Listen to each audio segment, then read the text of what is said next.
आज हम बात करेंगे कि गौतम बुद्ध को एक्चुअल में किस ज्ञान की प्राप्ति हुई थी, किस नॉलेज की प्राप्ति हुई थी।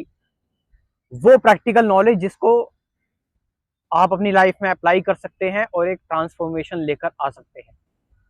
ये थ्योरेटिकल नहीं है, ये बहुत प्रैक्टिकल गौतम बुद्धा को ज्ञान की प्राप्ति हुई थी। क्या था? गौतम बुद्धा जो निरंजना नदी थी वहां से रिफ्रेश होकर आए और एक पीपल के पेड़ के नीचे बैठ गए इस रेजोल्यूशन के साथ, इस डिटर्मिनेशन के साथ कि अब वो तब तक नहीं उठेंगे जब तक उनको ज्ञान की प्राप्ति नहीं हो जाती।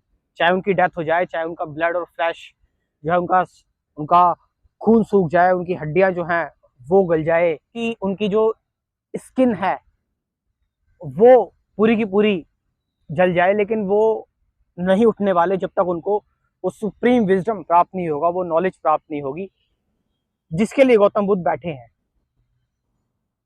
तो जब गौतम बुद्धा बैठे पीपल के पेड़ के नीचे और मेडिटेशन करते रहे घंटों तक, जब सुबह उनकी आंख खुली तो उन्होंने रियलाइज किया कि जो ज्ञान उन्होंने रियलाइज किया कि इस दुनिया में दो प्रॉब्लम है। पहली कि सफरिंग है, दुख है, दिक्कतें हैं, और दूसरी चीज है कि इस सफरिंग को कैसे रिमूव करें, इस सफरिंग को कैसे खत्म करें।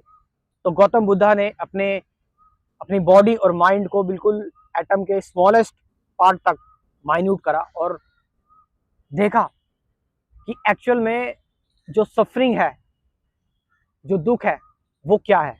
तो उन्होंने देखा कि हमारी जो बॉडी है, हमारा जो शरीर है, वो, क्योंकि जो बॉडी है, वो जो शरीर है, वो बायोलॉजिकल बायोमोलिक्यूल्स से बना हुआ है, जैविक पदार्थों से बना हुआ है, और हर मोमेंट ये शरीर बदलता है, चेंज होता है, हर मोमेंट इसमें बदलाव आते हैं।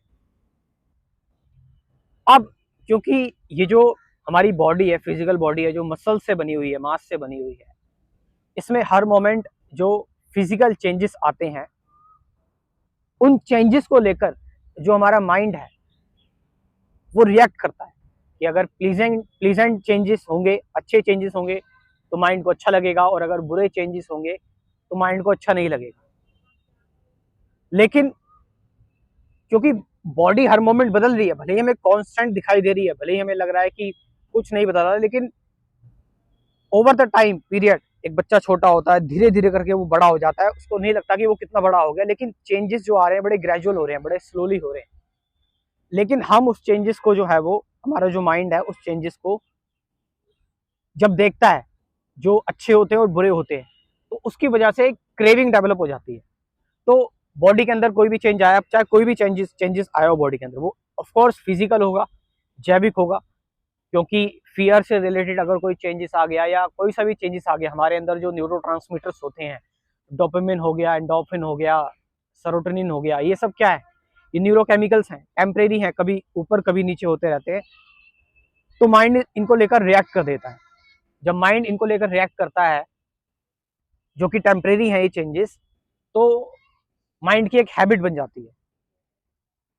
हैबिट जब माइंड की बनी, क्रेविंग स्टार्ट हुई, और उस क्रेविंग, जब वो क्रेविंग स्टार्ट हुई, तो उस क्रेविंग से हम रिएक्शंस जनरेट करना स्टार्ट कर देते हैं, मतलब एक्यूमुलेट करना स्टार्ट कर देते हैं, रिएक्शंस, डिफरेंट काइंड के रिएक्शंस।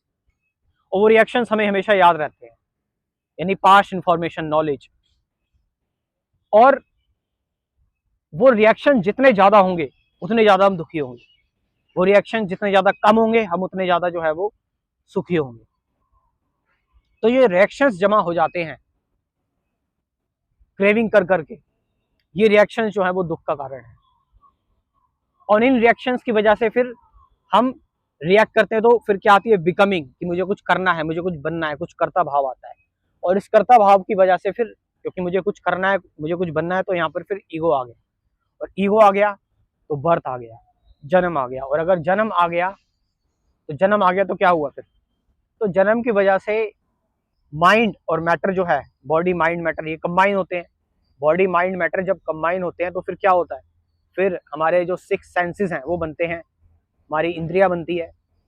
फिर क्योंकि बर्थ स्टार्ट हो गया तो फिर अब डेथ भी होगी, ओल्ड एज भी होगी, परेशानियां भी होंगी, तो ये साइकिल चलती रहती है।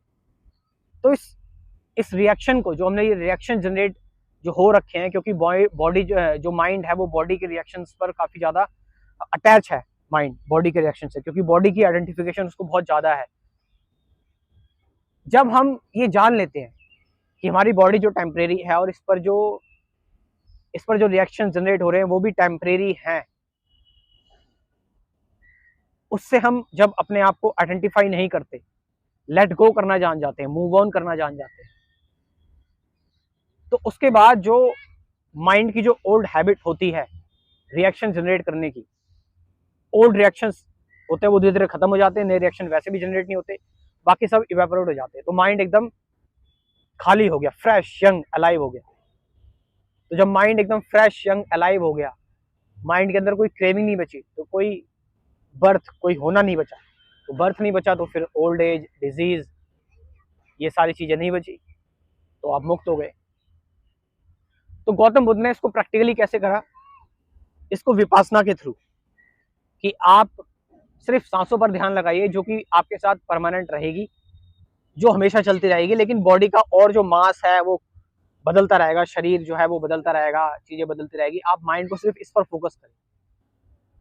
तो जब आप माइंड को सिर्फ इस पर फोकस करेंगे, उसकी वजह से क्या होगा, आप लेट गो करना जान जाएंगे, मूव ऑन करना जान जाएंगे, और आप नए रिएक्शंस जनरेट नहीं करेंगे। तो ये विपासना मेडिटेशन फिर गौतम बुद्ध ने खोजी।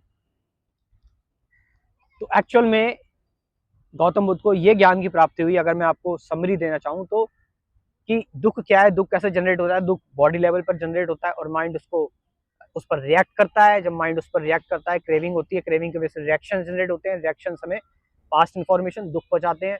और जब हम ये समझ जाते हैं कि जो रिएक्शंस हम कर रहे हैं बॉडी पर, बॉडी हर मोमेंट चेंज हो रही है, ये टेम्परेरी है, और जब हम लेट गो करना जान जाते हैं, मूव ऑन करना जान जाते हैं, तो फिर प्रैक्टिकली हम चीज़ों को समझ जाते हैं। तो गौतम बुद्ध को फाइनली ये ट्रुथ रियलाइज हुआ था। अब यहाँ पर जो सबसे इम्पोर्टेंट चीज़ है वो मेडिटेशन, क्योंकि मेडिटेशन के बारे में लोगों को बहुत कम बातें पता हैं।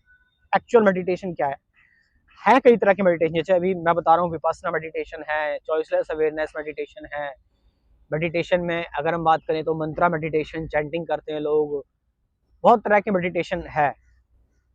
एक्चुअल मेडिटेशन क्या है, अल्टीमेट मेडिटेशन क्या है, जो बिल्कुल कॉमन है, जो सबने डिस्क्राइब की हुई है कि अल्टीमेट स्टेट पर यहाँ पर ही पहुंचना है। तो अगर आप इस मेडिटेशन के बारे में जानना चाहते हैं तो मैंने एक कोर्स बनाया है। अब इस कोर्स में जो है वो इन्फॉर्मेशन ले सकते हैं। इस कोर्स के बारे में 10 वीडियोस होंगी, डिटेल कोर्स बनाया है, और आप चाहें तो इस पर व्हाट्सएप पर इन्फॉर्मेशन ले सकते हैं, स्क्रीन पर जो नंबर दे रखा है उस पर। Thank you very much.